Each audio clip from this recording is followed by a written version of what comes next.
Hello. Welcome to another weekly live class. Here we are every Monday at 7, and here we have another class. And I thought today I would cover a few tips for coaches or wannabe coaches. Those of you who have been following my work for a while will know that I'm an NLP trainer and I have been training new practitioners.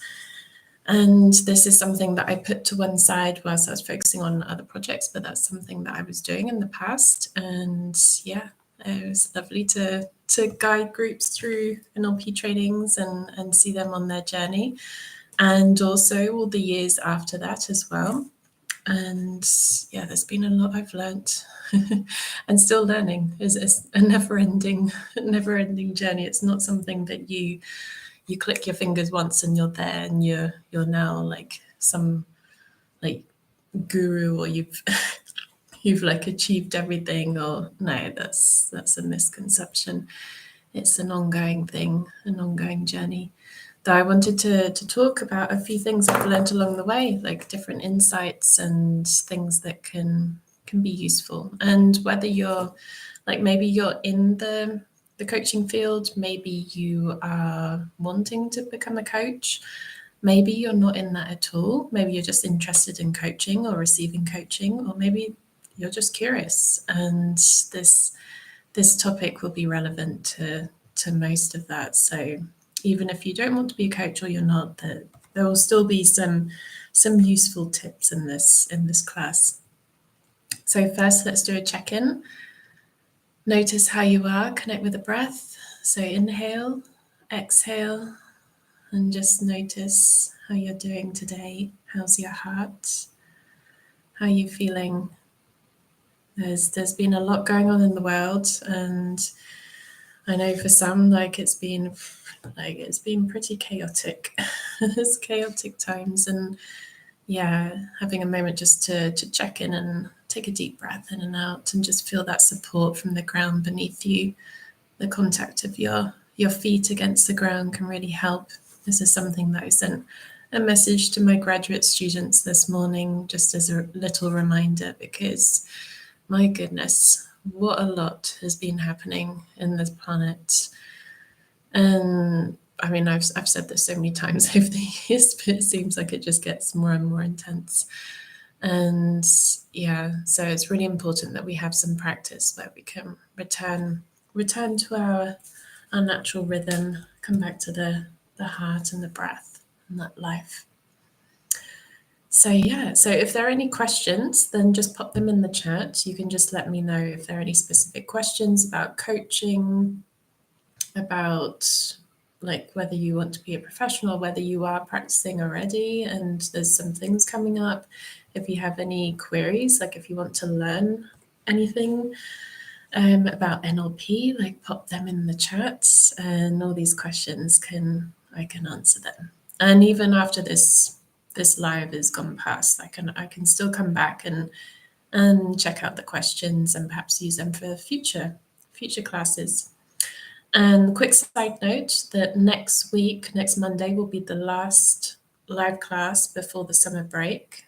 So I remember many years ago, I was living and working in London, and we were working with different European showrooms. Like I worked for a furnishing company, we were working with different European showrooms, and they were closed during August. And I remember thinking, this was when I was living in London, I was like, gosh, like I had this like view of like, oh my gosh, they're like so lazy, like closing for the whole month of August, and like, wow, a whole month like of holiday, like that's crazy, because in the UK we don't do that.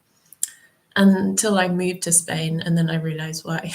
And it's so hot here, like in August, like people are like zombies, that you can't just, no, it's when it's like almost 40 degrees. I mean, obviously depending where you are, and luckily now where I am, we're only like up to 30, so it's not too bad, though Celsius, those of you who are wondering.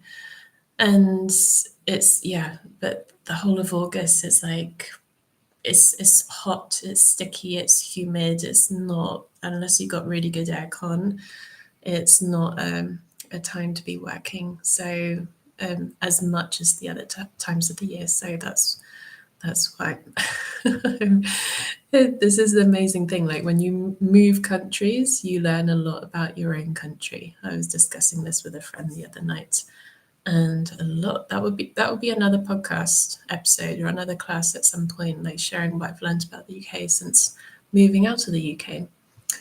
So yeah, back to today's topic, talking about coaching, talking about NLP. So just for clarification, I'm trained in NLP, hypnosis, and I'm currently on an embodiment coaching training at the time of this going live. And I haven't done any traditional forms of coaching, though my main focus has been on NLP and hypnosis. And we're very much helping people to understand themselves, to really move forward and to gain awareness. And then through that, you gain choice, and then you can make some changes in your life. So, but really with the focus working on the unconscious mind, that's what we focus with NLP. And then over the years, I've been doing other stuff as well. So dance and creativity. Though I've learned a lot. It's been 11 years or more, probably more. No, I think almost 12 years actually, because it was 2012. Oh my goodness. So yeah, a long time. And I remember many years ago stepping into the first workshop the first day of the practitioner training, NLP practitioner training that I was taking part in. That was with Jessica Robbins at the time, and her name's now Reed Robbins. And I was a very different person back then. I was struggling with panic attacks. I had just moved country. I was very anxious, very didn't have any confidence at all in myself. I hated public speaking. Oh my goodness, that brought so much fear and like everything would tense up, and to the point that I couldn't really say much. Or if I had to hold a piece of paper, I'd be there shaking. And at the time I was writing a book for children. I was writing, which never got published, but I sent it off to almost 50 agents, and the children's book field is very saturated, and it's very challenging to get a book published. And then I kind of lost interest in it and moved on to other things, but that was what I was doing at the time. And yeah, I was a different person, completely different person. So I remember stepping into that first day and just thinking why am I here? I booked this, but I wasn't quite sure why I was there. And something told me to be there, but then I was like, this is all a bit weird. NLP, what is NLP? What is it all about? It seemed interesting, but then I didn't really know what to expect. People seemed friendly. It seemed, useful things, but there was a lot of words that I didn't know or I didn't understand. And yeah, so it was a new learning curve. And then on the training, the more I dived into the content, the more I practiced the content, the more I received coaching sessions, NLP coaching sessions from those practicing, and also had some paid sessions as well. I then had this moment where it was like this light bulb just went ding, and I was like, wow, this makes so much sense. Why aren't we taught this at school? Why aren't we taught this at school? The impact of our thoughts on our physiology, the impact of our thoughts on our emotional state, the difference between the conscious mind and the unconscious mind, the importance of values, the importance of language, the importance of tone of voice, the importance of body posture, the importance of all these things. Why aren't we taught this? And it just made so much sense, and I couldn't understand why. And I was like, I could teach this. I could see myself as using this and helping others. And first, I needed to really work on myself. And this is not a somewhere you get to; it's a continuous journey. Because, as I said, I was working through a lot of panic attacks at the time, and that was like the thing that I was going through and really working through. So it's thanks to NLP, thanks to hypnosis, thanks to acupuncture, thanks to cutting out caffeine and alcohol, that the panic attacks ceased to be an issue, because that was happening on a weekly basis. And I learned a lot from that journey. And it was really, yeah, it's like it makes me sigh as I think about it, because it's like, wow, that was like probably one of the darkest times in my life. Like, not the only, but it was a challenging time. Like, it was a very difficult time to navigate all of that. And so I learned a lot, because I improved things in myself, and also with public speaking as well. I set up a meetup group, and at the time in Barcelona, I was the only NLP related meetup group in English. And I literally had like 40 people coming a week. I had weekly classes, and I had like 30, 40 people at a time. Some weeks there was a lot of interest, and it was a great place, a really wonderful community, and it's still going today. I don't do the weekly NLP practice meetups anymore, but I post other events on there, and there is some connection with NLP on there.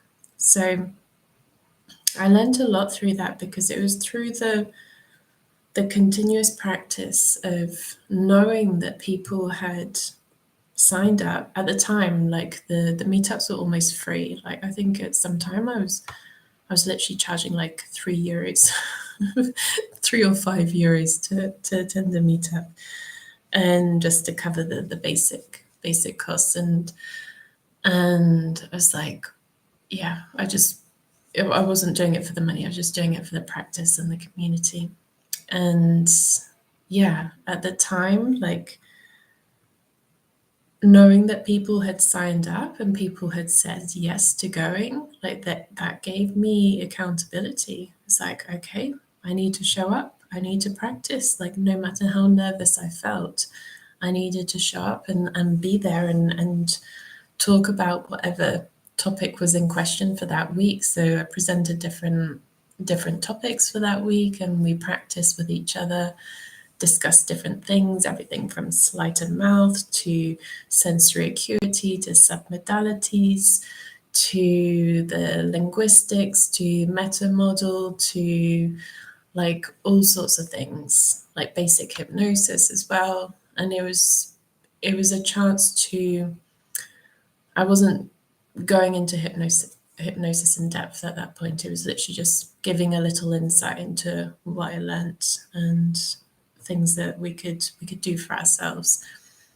And yeah, so there was a lot of content there, and we were going through that, and I learned a lot, because every week I had to show up. I had to show up and be there. Just like with these YouTube lives. I mean, talking through a camera is not something I find as natural compared to like being in a room and talking in front of a group of people.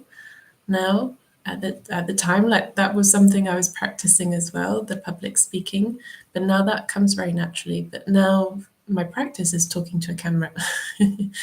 So I'm constantly pushing myself out of the comfort zone and seeing like what can be improved, what can be developed further. And yeah, so with NLP, like, there's certain things, certain tools and techniques that we can use to help boost our confidence and to feel even better about ourselves in terms of presenting, public speaking, and like really just like communicating at all levels, like how we communicate to ourselves, how we communicate to others in professional or personal settings, like at all levels. And also being aware of body language and all of that. So I learned a lot. And in the beginning years, this is often what I've noticed, like when people start off in the spiritual space or the coaching space, or like self-awareness space, or with anything new, in the beginning, often there's this like enthusiasm. It's like, yeah, like this is the best thing ever, and you get all excited, and then you want everyone to know about it, and you want to tell everyone about it, like, oh, NLP, like everyone needs to know about NLP. And that's how I was in the beginning. And I'm sure for some of my friends and family, it was not the best thing. And I soon learned that you cannot impose your beliefs and your ideas on other people. And that's not practicing NLP if you do that. Like, one of the presuppositions that we have is that everyone has their map of the world. Like, I have my reality or my perception of reality, someone else has their perception of reality. And then what actually is reality is something else in the middle. It's like we filter our experience and we perceive life according to our belief system. And our belief system, our values, everything within the unconscious mind. So I may believe that it's really amazing and wonderful, like what I did at the time when I first started. And then to impose that on other people, that's not the way to go. So I soon realized that, yeah, okay, like if people are interested, they'll ask questions. And I can share from my experience or be the embodiment or the embodiment of that, like learning something and making changes in my personal life. But everyone has their path. Everyone has their path, and this is something that I viewed like over the many years, that especially in the coaching space, that there can be this tendency to like, yeah, just like, this is the answer for everything, like like whether it's and it doesn't even have to be in the coaching space, but just in the wellness space generally, or in any area. Like, there can be a lot of people that when they feel so passionate about something, they think that that is the thing for everything and for everyone. And when we're in that kind of thinking, yes, of course, like there can be some practices and some techniques and certain things that can be beneficial for almost everyone. Though when we think it's the answer for everything and everyone, and that everyone needs to do it, often that's the ego talking. And it's been through the years that I've taken a little bit of a step back from that, like, go get, like, goal setting, yeah, like, let's do it, like, let's do this, like, okay, jump up and down, like Tony Robbins style, woo woo. And while some of that can be beneficial for some people, and I mean, some people love Tony Robbins, some people hate him, like, I found some of the stuff useful, though it's not really my style anymore. I soon realized that there was this deeper layer that a lot of people were missing. And it was very much to do with this trusting the space between myself and the client, and allowing what needed to come up, having humility, and really being honest with myself and honest as I teach, like, okay, this is something I'm still working on. This is something that I'm finding challenging at the moment. And these are things that I've overcome. So it's like, yeah, like weekly panic attacks, that's a thing of the past. That's something I've overcome. Things I'm still working through is being a little bit more disciplined with going to bed early. Like, that's one thing that I struggle with sometimes, because I have a very creative mind, and that's when everything wakes up. And so that's one thing I'm working on at the moment. Or using social media mindfully as well. I find that quite challenging when I use it for my work, but then also wanting to have some time off it as well, and being disciplined with that. So it's, yeah, like I've noticed that it's really about like being humble as a coach or as an NLP trainer, practitioner, like whatever trainings you've done, being humble and realizing that, like, when I work with clients, I have that absolute 100% belief that they are worthy, they have everything within them that they need, that they have all the resources, and I'm there as this cheerleader and to help them access that. Though at the same time, I noticed in the NLP field that there was often this tendency to really big up, like, we can get rid of that, like almost like with this fixing mentality. We're going to fix the clients and get rid of their problems and use this technique, blah, blah, blah. Like, and like this technique or that technique or whatever. Like, there's a lot of talk about that in the coaching space or NLP or hypnosis space. It's like really like wanting to give all these quick fixes and like, yes, like do this and this is the answer to everything, and to really big that up and then to sell that. And then what happens is that people see that and then they get all excited and they're like, oh, like I've had this challenge of, or I've had this problem for years, I don't know how to get rid of it, and here's someone selling like how to love myself in 3 days. Like, okay, yes, I'm going to do it, I'm going to sign up. And whilst there can be some tools and techniques that can work incredibly quickly and can be very effective, I've seen that firsthand, like on the NLP trainings, that when I've worked with students and coaches, like I've seen people use a technique, half an hour, that issue is no longer such a big issue for them. Though that's not always the case for every single person and every single situation. And often there is this, when we're looking for this quick fix and always wanting to jump to things quickly, this is regardless of whether you're a coach or not. This just generally in life, like when we're looking for the quick fixes and we're not going in depth into that devotion, that commitment, that consistency, that presence, that like all of those deeper qualities, yeah, the quick fixes, like misses that depth.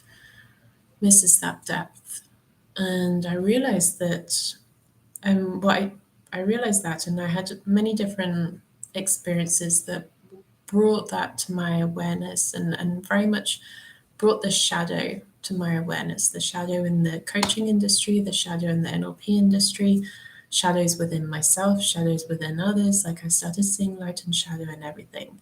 You can hear more about the story, the Menorca story. Like some of you might have heard it on my podcast. It's the first few episodes on my podcast, Creating Change with Emma Bradford.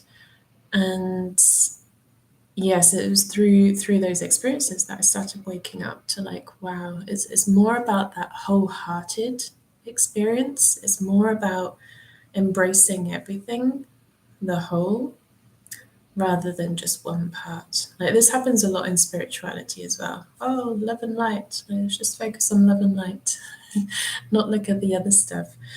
And it's through looking at the other stuff that the deeper healing, or not even healing, because at our core we don't really need healing, but the deeper connection, the deeper awareness, the deepest sense of wholeness comes when we suddenly realize who we are.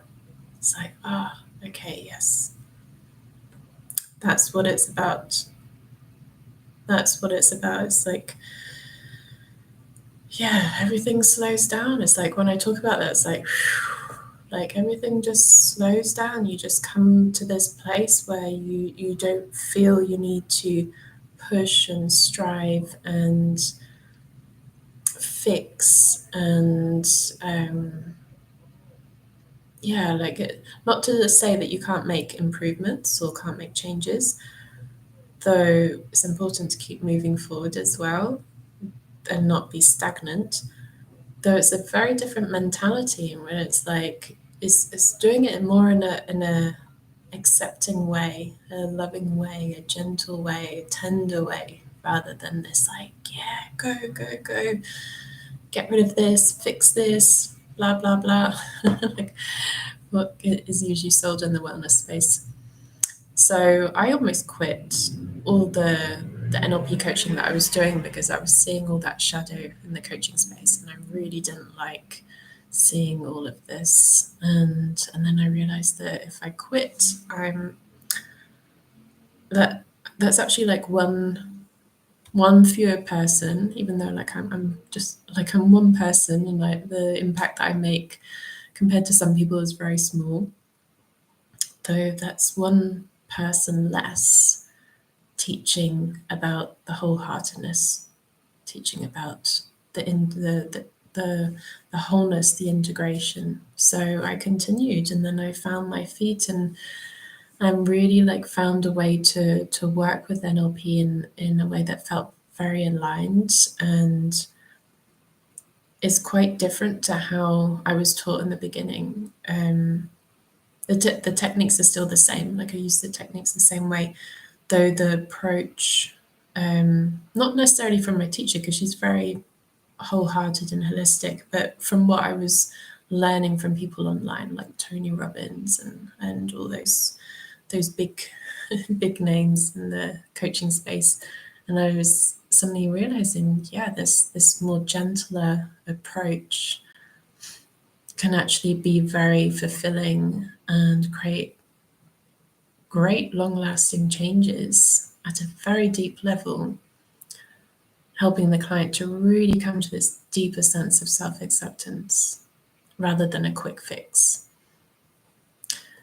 So that's what I was doing, and slowly through many other life challenges, you can hear more about it in the podcast because I won't explain everything here, that I then started focusing on bringing in another two elements to be exact, into the coaching that I was doing, because there was still a few things missing.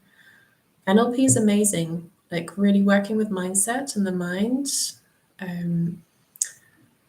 is really powerful, but there are a couple of things that we're missing. Working with the body. Body work is so important, especially with emotions, especially with the topic of anxiety. Like coming back to the body is key. So the body, and then also the spiritual connection, like really understanding, paying attention to and listening to that deeper call from the soul, or that call within, like whatever label you choose to place on that. Everyone has their own version of this. For me, I talk about the soul. It's like we all have this spark of life within, and we have this, like everyone's a different flavor of this universal life, and that different flavor, that's the soul.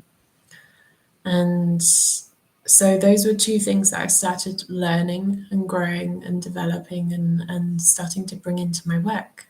Numerology, which helped me to really understand the path of the soul, and then also embodiment practices. So first that started off with dance. I did a couple of dance trainings, spent more than 10 years dancing 5 rhythms, which I still love and still do. And then also more recently doing embodiment coaching. So really coming back to the body and really learning about the body. And I feel that this was one of the things that was missing, and bringing that all in together, the mindset, the body, and then the soul, like all of that together creates this wonderful wholehearted experience, this wonderful complete lens. Maybe there are other things, but at the moment it feels pretty complete compared to the sense of just focusing on the mind or just focusing on something else. So it's like all those things together really made a big difference. I started bringing that in. So there's so much that I can share from this journey, and I'm still learning. I really feel that some of the key things coming back to like the general topic of today, which is all about like, yeah, what I've learned in this journey of 12 years working in this space. And it's, yeah, the mind and body connection, and that it's not one or the other. It's like both are so important.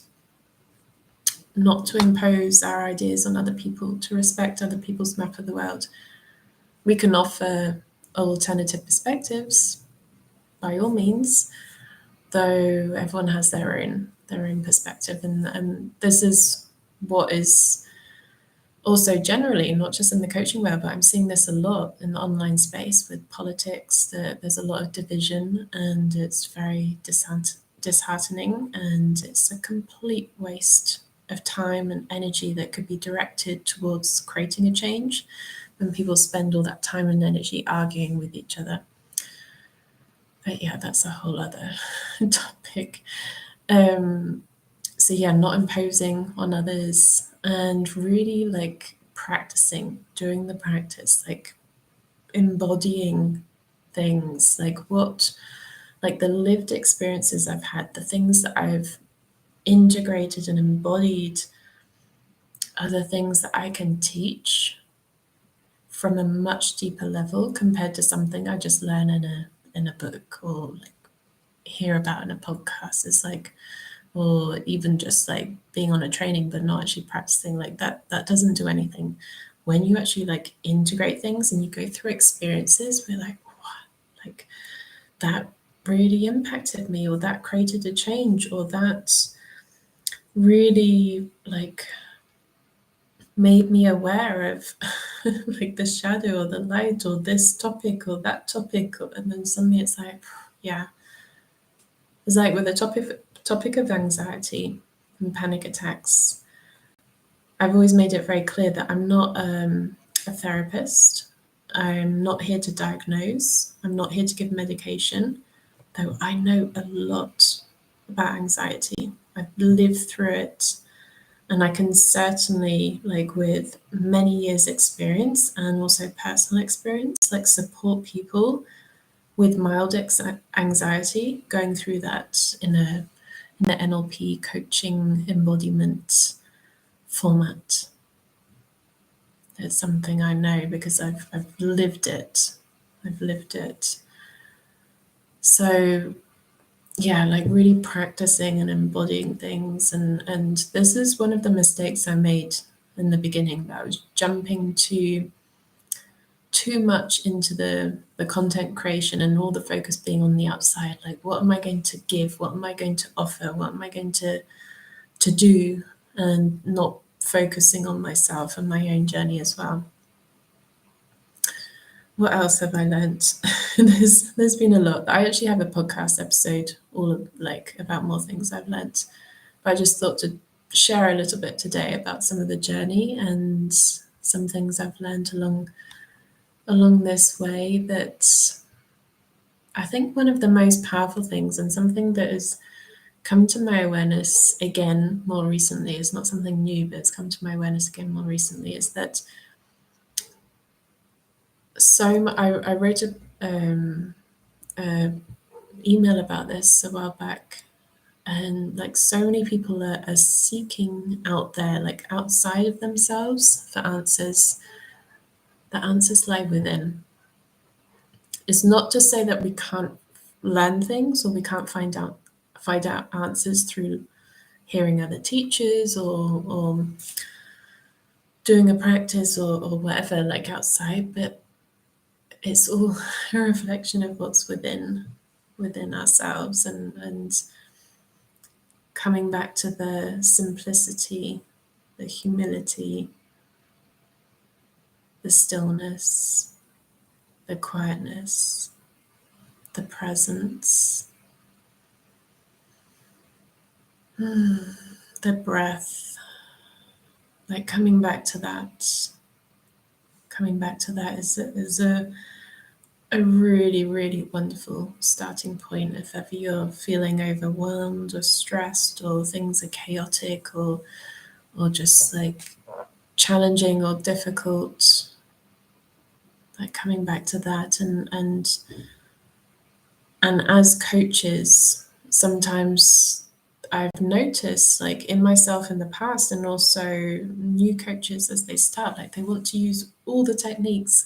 They've learned lots of wonderful tools and techniques, and then suddenly they're like cramming the workshops with lots of techniques, or cramming sessions with lots of techniques. And I've made this mistake before, and sometimes I need a reminder again, and I come back to it, and it's like, okay, yeah. Sometimes the simple things, sometimes like spreading out, sometimes breaking it down and really doing one or two things really well,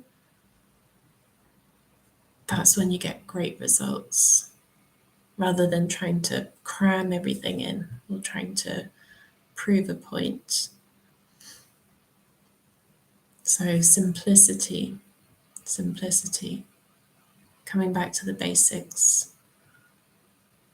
If I've learned anything about the mind over the years, with all this teaching about the conscious and unconscious mind, is the mind loves to look for new things. I mean, this is reinforced thanks to social media, thanks Meta,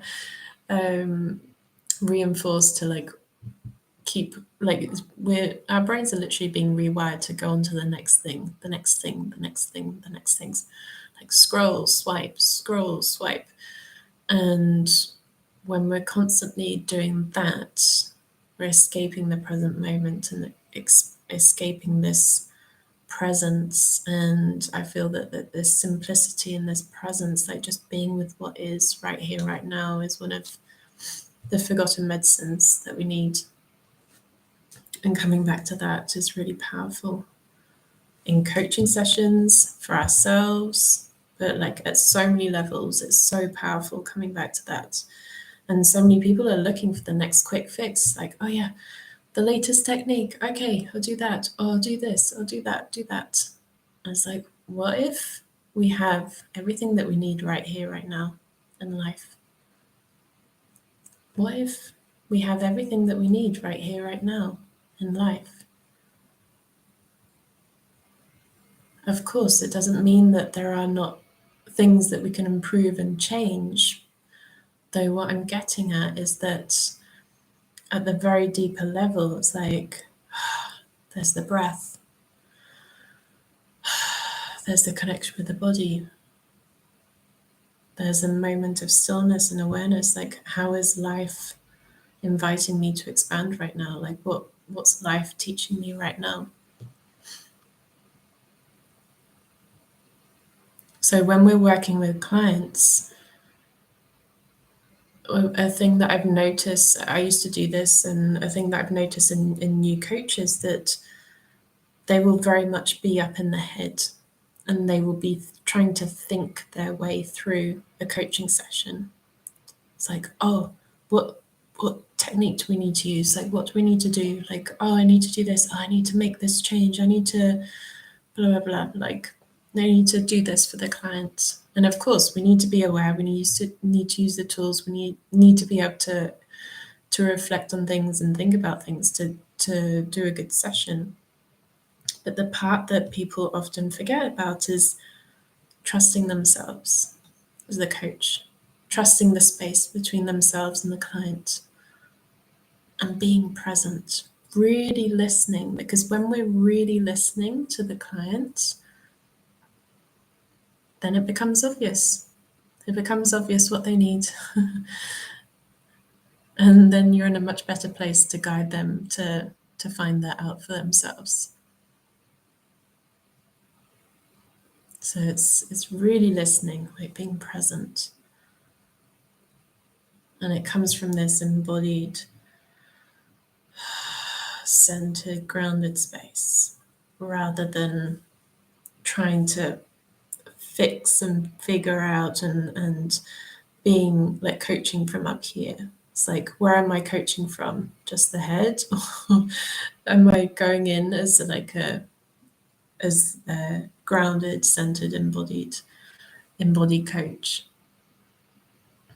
The breath, back to the breath. So there's many more things. There's many more things, but I feel that those are some of the important things to mention. And there's a lot of trends out there. There's a lot of shoulds and have tos, model operators, as we say in NLP.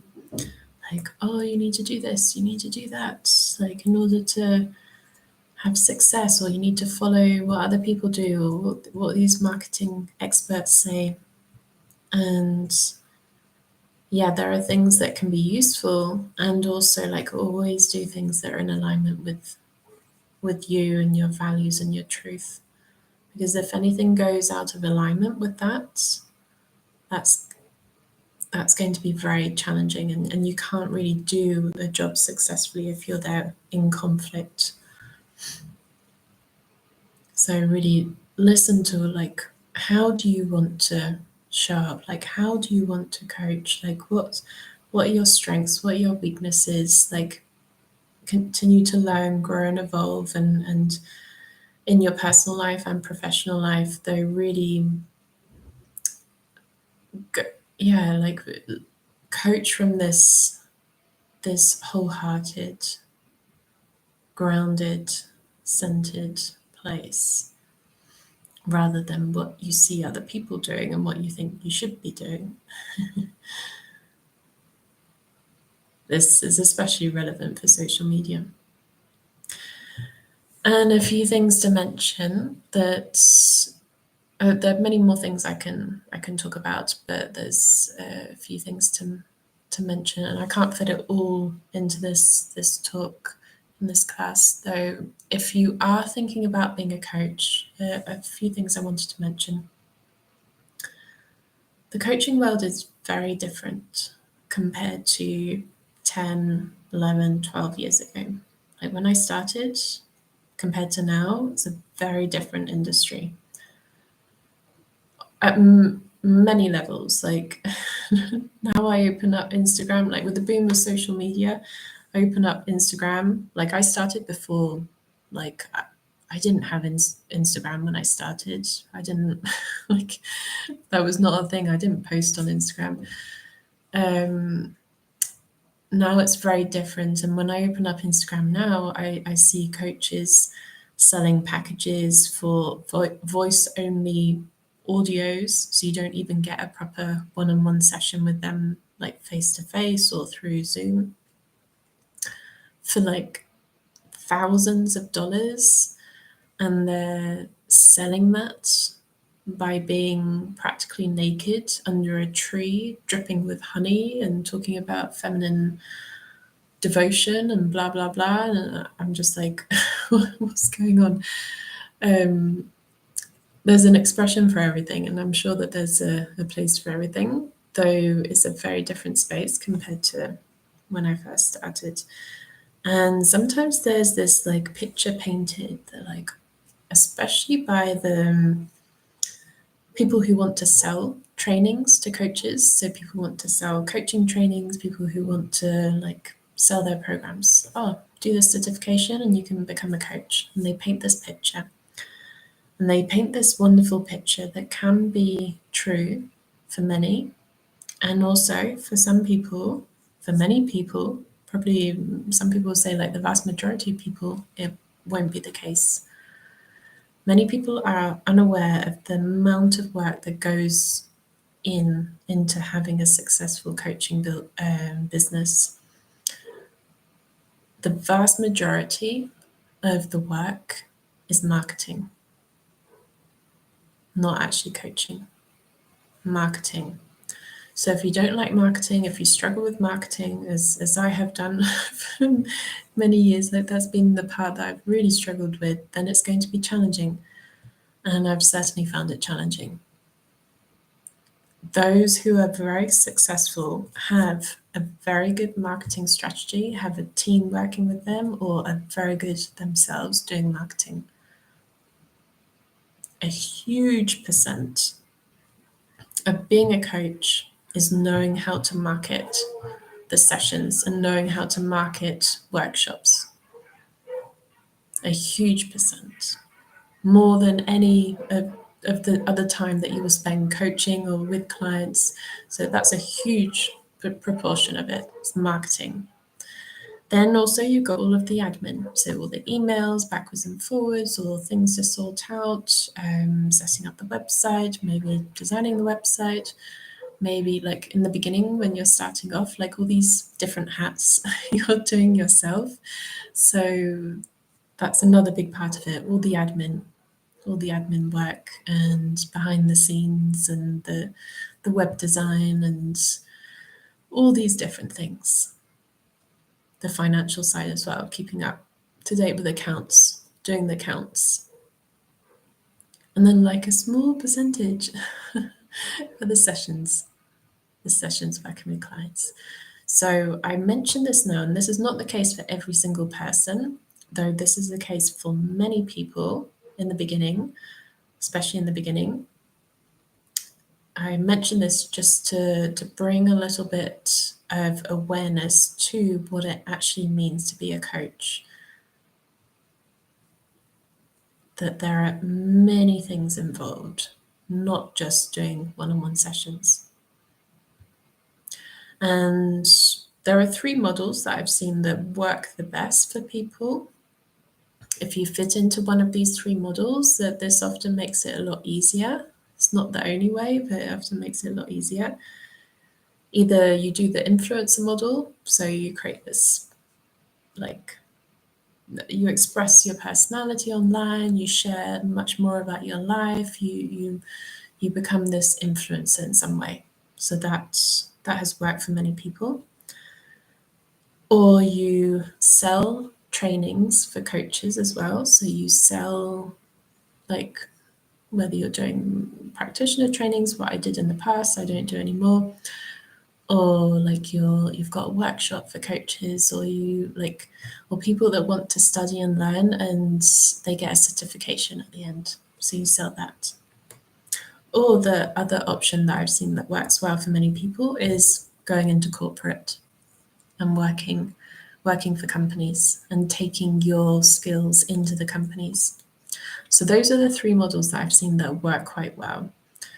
And if you don't fit into one of these, not to say that there aren't others, but if you don't fit into one of these, it can be a lot more challenging, which I found, because I don't like the influencer model. I don't want to share what I've had for breakfast.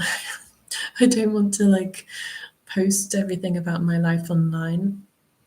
I share some things and I'm fairly open when I teach, but at the same time, like, this is my work. I don't feel like I need to share everything.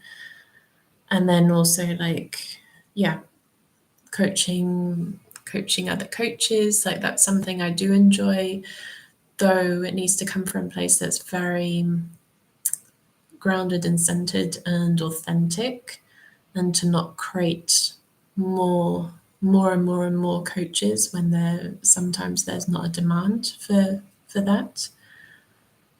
And then also the corporate model. I did do some team building for different companies. I did do some talks at universities about NLP, and those were great experiences, and I really enjoyed those. It's a very different setting, and you need to be a little bit more.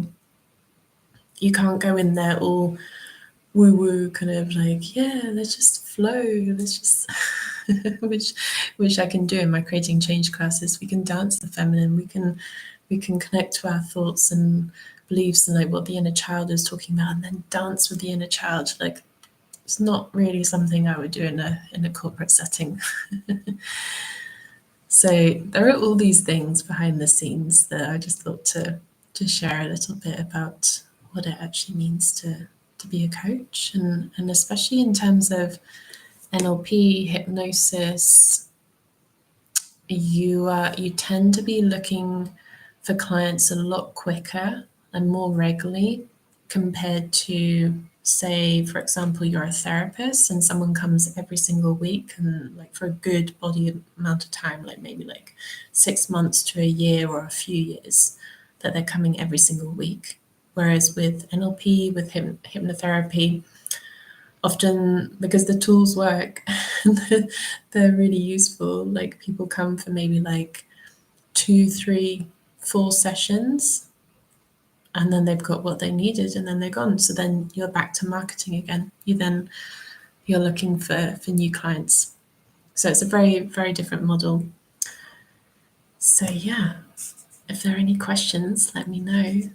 This was a slightly different class to the other ones. I just thought to share a few things because I've noticed that there's a few people that I've spoken to recently. I'd be like, oh yeah, I'd like to do coaching, or I'd like to become a coach, and I think that there are many things behind the scenes that perhaps people are not aware of.